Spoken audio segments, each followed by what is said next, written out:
1절에 보시면 오순절이 되어서 그들은 모두 한 곳에 모여 있었다 말씀합니다. 하나님은 유대인들에게 명령하신 세 가지 절기가 있습니다. 남자들은 반드시 1년에 3번 하나님 앞에 나와야 되는데, 유월절과 오순절과 장막절에는 하나님 앞에 나와서 예물을 드리고 제사를 드리라 그랬습니다. 유월절은 무교절이라고도 합니다. 오늘날 우리가 이제 지키는 부활절하고 시기가 똑같습니다. 또 오순절은 77절이라고도 얘기해요. 77. 7번, 7일이 한 주죠.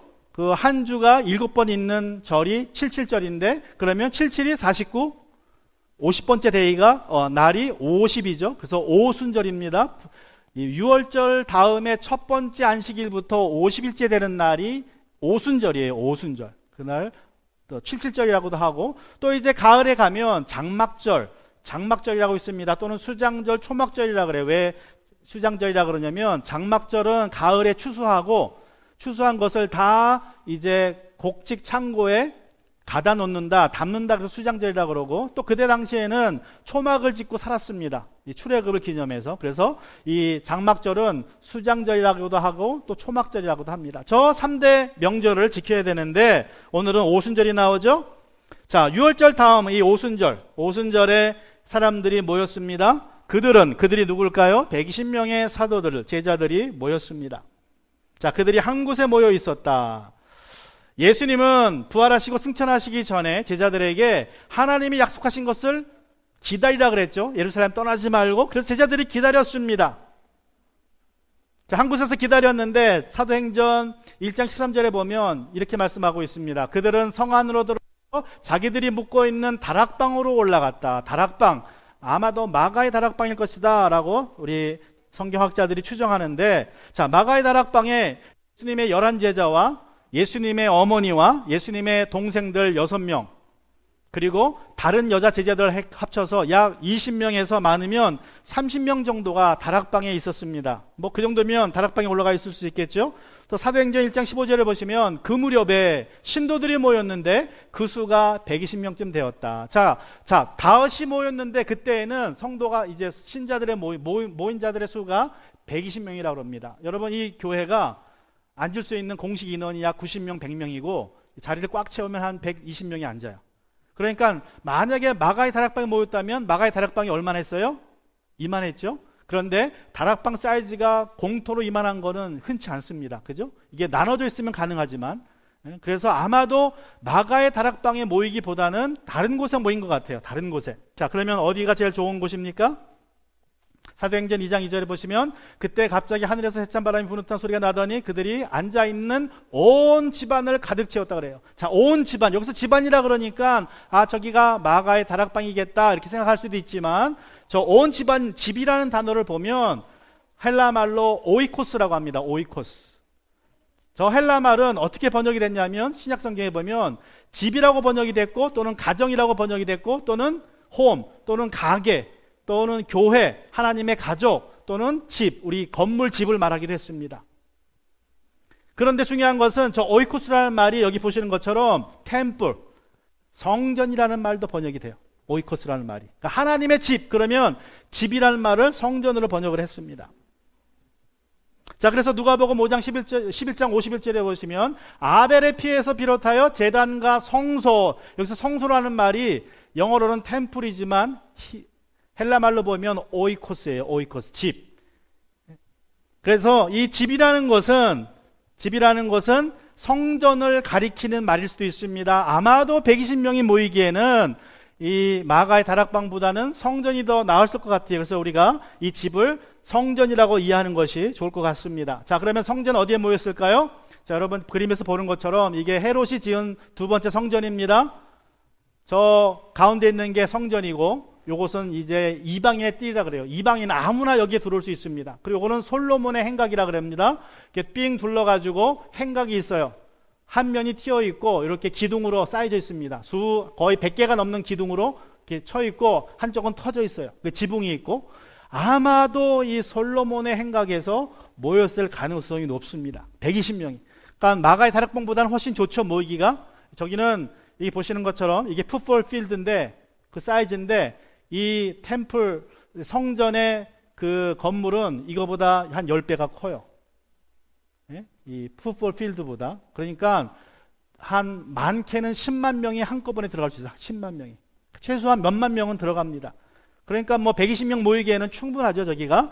그래서 아마도 저 솔로몬의 행각 밑에서 이제 120명이 모였을 것 같습니다. 자, 왜 모였습니까? 우리 사도행전 2장 15절 보시면 지금은 9시입니다. 자, 9시에 모였어요. 9시. 왜 9시냐? 유대인들은 아침 9시, 12시, 오후 3시에 기도합니다. 이 기도 시간이에요. 매일 기도합니다. 그래서 예루살렘에 사는 사람들은 성전에 와서 기도를 해요. 성전에 못 가면 아무 데나 서서 기도합니다. 그래서 그들은 기도하기 위해 모였어요. 예수님의 제자들은 기도하기 위해서 성전에서 한자리에 모였습니다. 근데 어떤 일이 벌어집니까? 그들이 모였을 때에 그때에 갑자기 하늘에서 세찬바람이 부는 듯한 소리가 그들이 앉아있는 온 집안을 성전을 가득 채웠다. 여러분 바람소리 우리가 자주 듣죠? 예? 플로리다 허리케인 소리 자주 듣죠? 제가 한번 들려줘 버리면 예? 예, 저런 소리를 들은 거예요. 근데 저게 저 컴퓨터나 스피커라 작지만 저거 직접 들으면 엄청 크죠? 예, 저런 소리를 들었습니다. 저런 소리가 들리면 뭐가 보여야 돼요? 토네이도가 보여야 되는데 토네이도는 안 보이고 소리만 들리는 거예요. 깜짝 놀라 사람들이 놀랍니다. 그런데 보여야 할 토네이도는 안 보이고 뭐가 보입니까? 2장 3절에 보시면 그리고 불길이 솟아오를 때에 혓바닥처럼 갈라지는 것 같은 혀들이 그들에게 나타나더니 각 사람 위에 내려앉았다. 자, 불이 보이기 시작합니다. 근데 불이 아마도 불이 회오리처럼 내려온 것 같아요. 그리고 혓바닥처럼 날름거립니다. 그 혓바닥 불꽃이 각 사람 머리 위에 내려앉는 거예요. 각 사람 120명의 사람 위에. 자, 얼마나 사람들이 놀랬겠습니까? 그런데 불이 임했다는 것은 무슨 뜻이에요? 여러분 성경에서 불은 하나님의 임재를 상징합니다. 모세가 불 붙은 떨기나무에서 하나님을 만났습니다. 또 출애굽 시에 밤에는 불기둥이 인도했죠. 또 엘리야가 기도할 때 하늘에서 불이 내려와서 그 물에 젖은 재물을 다 태워버립니다. 또 이스라엘 백성들이 십계명 받을 때에 시내산이 불이 내려옵니다. 화산이 터진 것처럼 불이 내려와요. 그래서 여러분 이 불이라는 것은 하나님의 임재를 의미합니다. 하나님의 임재.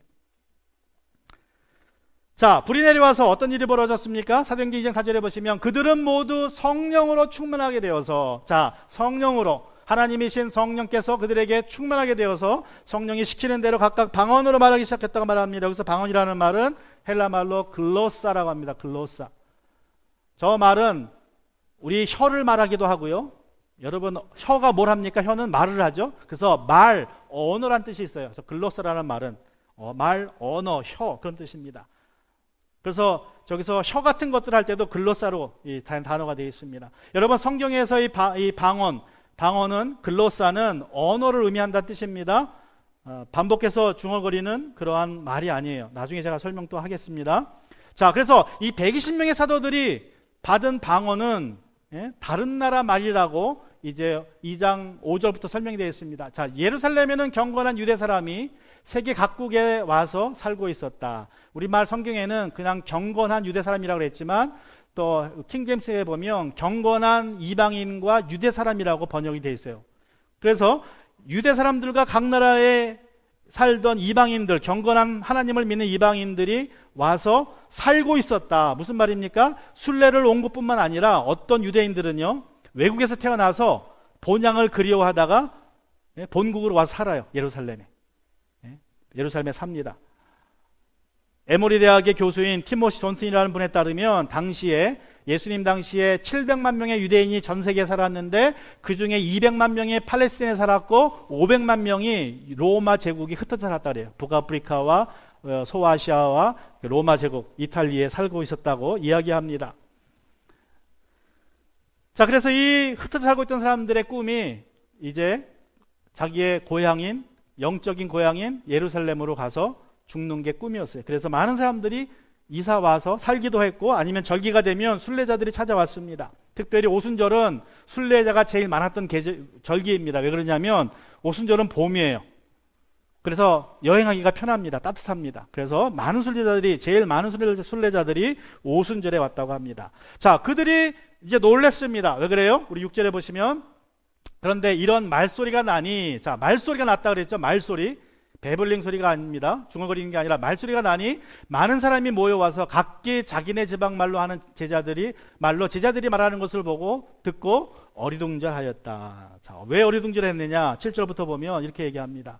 자, 그들은 놀라 신기해 여기면서 말하였다. 보시오. 말하고 있는 이 사람들은 모두 갈릴리 사람이 아니요. 그런데 우리 모두가 저마다 태어난 지방의 말로 듣고 있으니 어찌된 일이요. 우리는 바데 사람과 메데 사람과 엘람 사람이고 메소포타미아와 유대와 갑바도게와 본디오와 아시아와 부르기아와 밤빌리아와 이집트와 구레네 근처 리비아의 여러 지역에 사는 사람이고 또 나그네로 머물고 있는 로마 사람과 유대 사람과 유대교에 개종한 사람, 이방인을 말하죠. 크레타 사람과 아라비아 사람인데 우리는 저들이 하나님의 큰 일을 방언으로 말하는 것을 듣고 있어. 자, 지도로 보면 이렇습니다. 예루살렘이 가운데인데 저 로마, 아시아, 밤빌리아, 본도, 갑바도기아, 저 터키 지역이죠. 그 다음에 중동, 바데, 엘람, 메소포타미아, 그리고 아라비아 반도, 그리고 애굽, 리비아, 저기는 아프리카죠. 아프리카. 저기에서 사람들이 와서 기도하고 있다가 갑자기 자기들의 말로 소리가 들리는 거예요. 깜짝 놀랐습니다. 여러분, 예루살렘은요, 저기에 흩어져 살던 유대인들이 와서 예배 드리는 곳이기 때문에 예루살렘에서 자기 나라 말을 듣는 것은 그리 놀랄 일은 아니에요, 사실은. 왜 그래요? 우리 미국처럼 외국 각지에서 살던 사람들이 몰려들는 곳이 예루살렘입니다. 그러니까 누가 자기 나라 말을 한다고 해서 놀랄 것은 아닌데 왜 놀랬느냐? 자, 왜 놀랬느냐? 자기네 나라 말을 들어서 놀란 게 아니라 자기네 나라 말을 하는 사람들이 갈릴리 출신 사람들이라 놀란 겁니다. 갈릴리 출신 사람들이라. 당시에 갈릴리 출신이라는 말은요, 무식하다는 뜻이에요. 무식하다. 굉장히 무식하다. 시골뜨기다. 배우지 못했다 그런 뜻입니다. 그런데 그 배우지 못한 갈릴리 사람들이 자기 나라 말로 이야기를 하니까 놀란 거예요. 그래서 놀란 거예요. 자, 그래서 어떤 사람들은 뭐라 그럽니까? 우리 12절에 보시면 어떤 사람들은 사람들은 모두 놀라서 어쩔 줄 몰라서 이게 도대체 어찌된 일이요 하면서 서로 말하였다. 그런데 더러는 조롱했다 그래요. 왜 그래요? 왜 조롱했어요? 그들이 세술에 취하였다 하고 말하는 사람도 있었다. 자, 성전에 있던 사람 중에 어떤 사람들은 예루살렘에서 태어나서 예루살렘에서 자란 사람들입니다. 그러니까 누구 말밖에 몰라요? 히브리어밖에 몰라요. 그러니까 전 세계 다른 나라 말을 하는데 그 말이 이해가 안 되니까 저 사람 술 취했다 그런 거예요. 자기들은 외국어를 모르니까. 그게 바로 13절입니다. 자, 그래서 오늘은 이제 이 내용을 통해서 방언이 무엇인지에 대해서 같이 한번 나누고자 하는데, 첫 번째, 방언이라는 것이 무엇이냐? 방언은 언어다. 방언은 언어입니다. 언어. 자, 사도행전 2장 6절에 보시면, 그런데 이 말소리가 나니 많은 사람이 모여와서 각각 자기네 지방 말로 제자들이 말하는 것을 듣고서 어리둥절하였다 말하죠. 각각 자기네 말, 자기가 태어나고 자란 곳의 말을 하니까 놀란 겁니다. 그러니까 언어라는 거예요. 이거는 문법이 있고 단어의 뜻이 있는 언어입니다. 또 2장 8절에 보시면 그런데 모두가 저마다 태어난 지방의 말로 듣고 있으니 어찌된 일이요.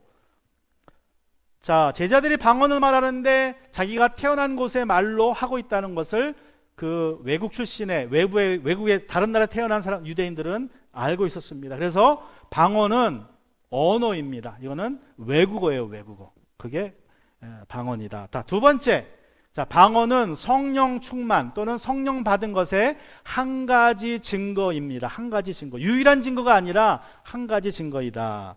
사도행전 2장 4절을 다시 보시면 그들은 모두 성령으로 충만하게 되어서 성령이 시키는 대로 각각 방언으로 외국어로 말하기 시작하였다. 여러분, 제자들이 처음으로 성령 받아 성령을 충만했을 때 그들이 방언을 말했습니다. 내가 성령 받았는지 성령이 충만한지를 알 수 있는 한 가지 증거입니다.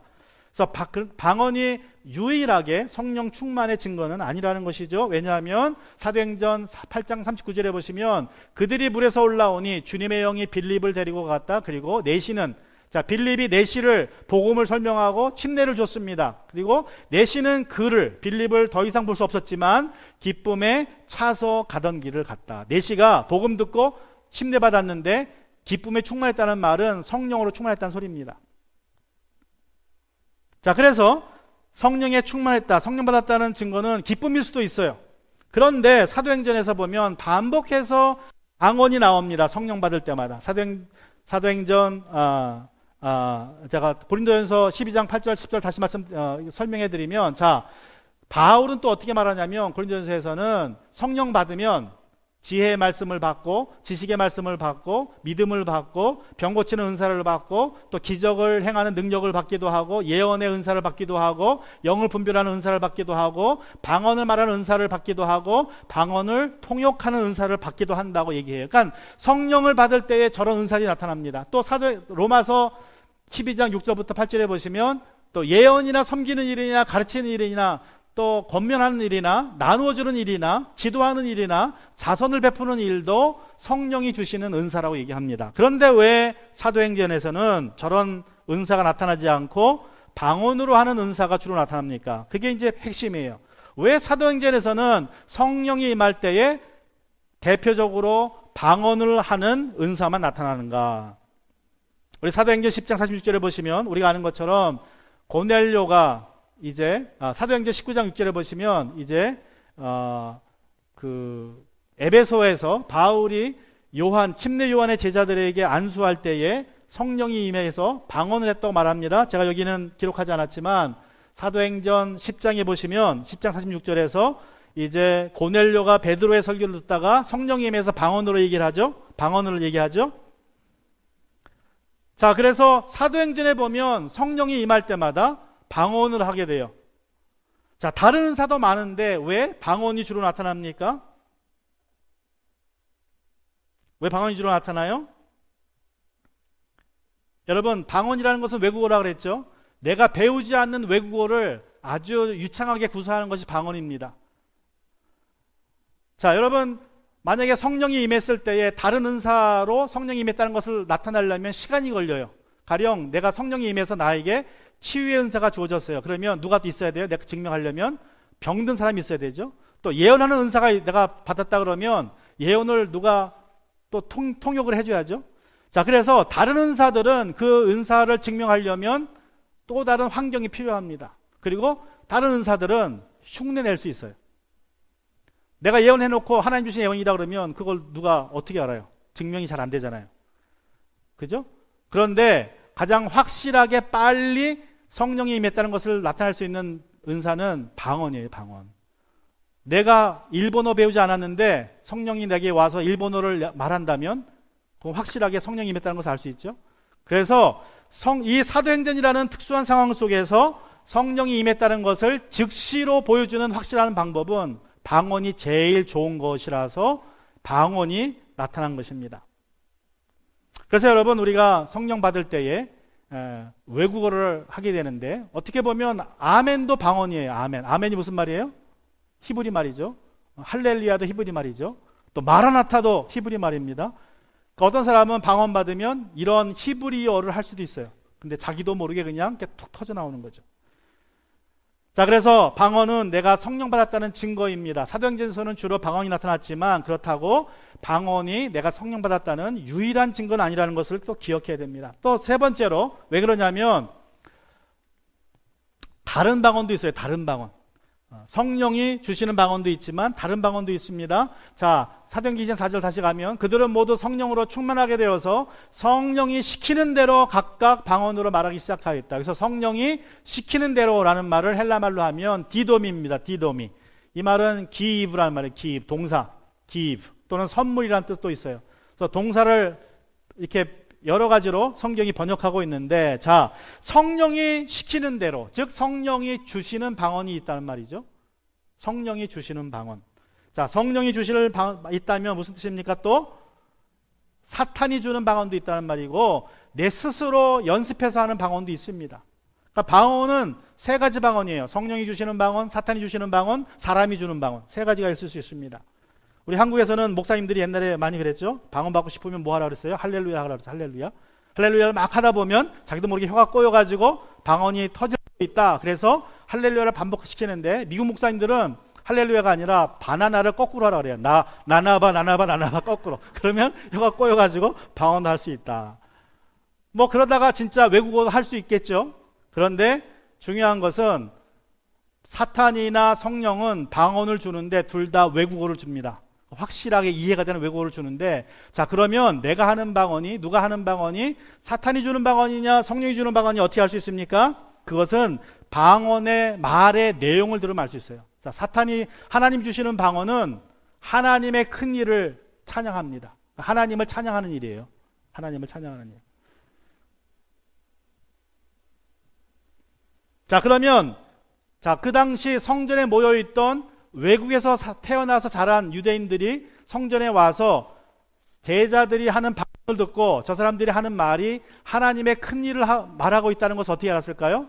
외국어니까 알 수 있죠.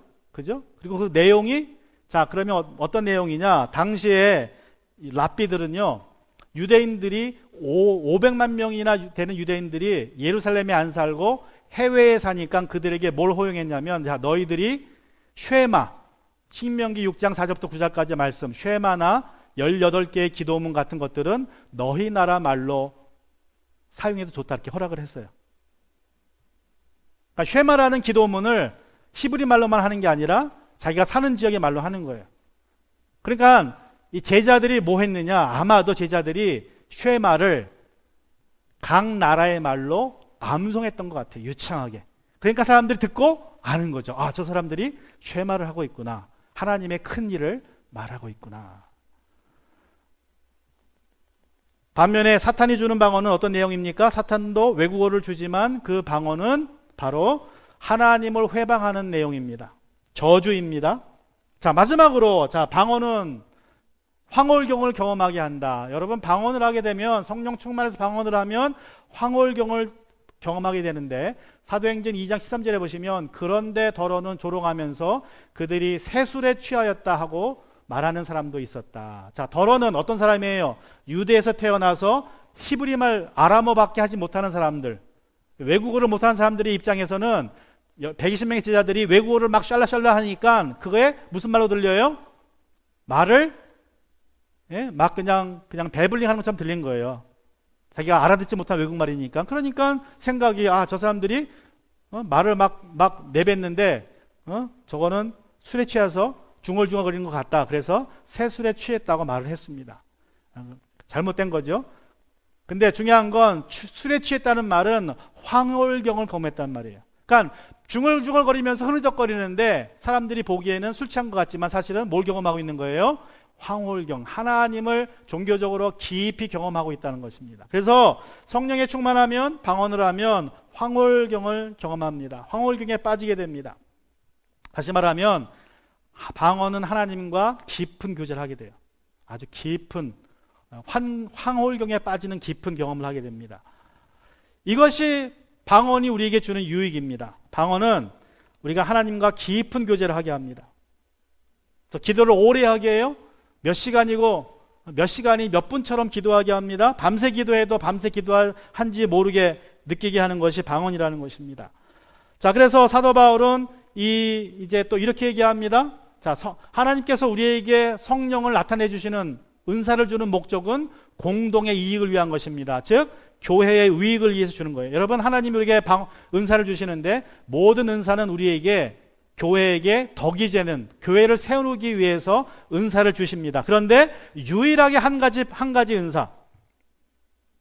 자, 고린도전서 12장, 14장, 12절에 보시면 이렇게 얘기하고 있어요. 이와 같이 여러분도 성령의 은사를 갈구하는 사람들이니 교회에 덕을 끼치도록 그 은사를 더욱 넘치게 받기를 힘쓰십시오. 자, 여러분이 은사를 사모하면 그 은사는 반드시 교회에 덕이 되어야 됩니다. 그런데 고린도전서 14장 4절에 보시면 방언으로 말하는 사람은 자기에게만 덕을 끼친다. 방언으로 말하는 사람에게. 여러분이 방언의 은사를 받으면 그 은사는 여러분을 세워주는 거예요. 여러분의 믿음을 키우는 것입니다.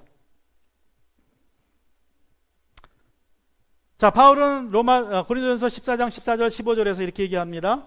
내가 방언으로 기도하면 내 영은 기도하지만, 자, 방언으로 기도하는 것이 자기가 영으로 기도하는 것이라고 말하고 있어요. 또 영으로 찬양하는 것이라고 말하고 있습니다. 그래서 방언 기도는 하나님과 깊은 교제를 할 수 있는 그러한 기회가 됩니다. 그러나 방언은 자기의 덕만 세워요. 그게 단점입니다. 뭐 단점이라고 할 수는 없겠지만 다른 방언과의 다른 은사와의 차이점은 방언은 자기의 덕을 세워요. 하나님과 깊은 교제를 하게 하지만. 자, 여러분, 예수님은 침례받고 성령 받으신 후에 성령의 모든 은사를 다 사용하셨어요. 치유하시기도 하고 예언의 은사, 많은 각종 은사를 사용하셨는데 예수님이 사용하지 않은 은사 중에 하나가 바로 방언의 은사입니다. 왜냐하면 예수님은 하나님과 교제하는 데 있어서 어려움이 없습니다. 하나님과 대화가 언제나 완전하고 솔직했어요. 그래서 예수님은 방언의 은사가 필요 없었습니다. 방언을 아마 하지 않았을 것 같아요. 다른 은사들은 다 썼지만, 그런데 우리는 육신의 정욕 가운데 있고 이생의 자랑 가운데 있고 안목의 정욕에 사로잡혀서 기도를 해도 하나님과 깊은 교제에 들어가지 못하기 때문에 하나님이 그것을 도와주시려고 우리에게 방언을 주시는 것입니다. 그래서 우리가 깊은 교제를 하나님께 할 수 있도록, 하나님과 깊은 교제를 통해서 우리의 믿음이 자라도록.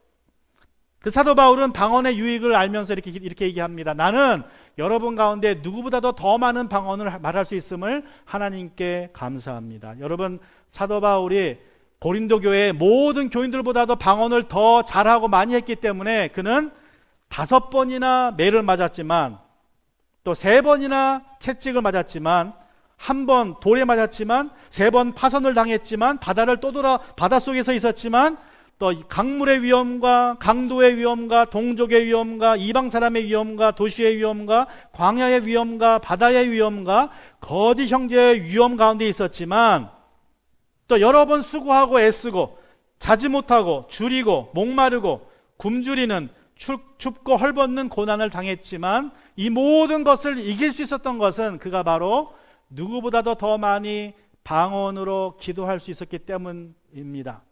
이것이 방언의 유익이에요.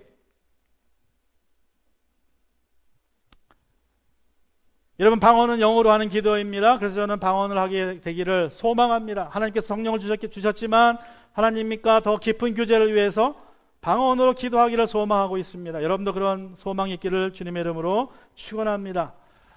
여러분, 하나님은 사도 바울을 통해서 우리에게 항상 기도하라고 명령합니다. 여러분, 우리가 항상 기도하기는 쉽지 않습니다. 그러나 영으로 기도하면, 방언으로 기도하면 항상 기도할 수 있습니다. 여러분, 운전하시면서, 설거지 하시면서, 청소하면서 여러분이 영으로, 방언으로 기도하면 여러분 영이 기도하기 때문에, 여러분 생각으로 기도하는 것이 아니기 때문에 항상 기도할 수 있다는 거예요. 그래서 어떤 사람은 방언으로 기도할 때에 언제 기도하느냐? 운전하면서 방언으로 기도하는데, 운전하면서. 왜 그래요? 운전은 마음이 하지만, 내 몸이 하지만, 기도는 뭐가 하는 거예요? 방언, 영으로 하니까 아무 방해가 안 된다는 거예요. 여러분, 이 세상에서 나그네로 사는 거 쉽지 않습니다. 우리가 믿음으로 살고자 할 때에 고난을 당한다고 사도 바울은 말씀하고 있어요.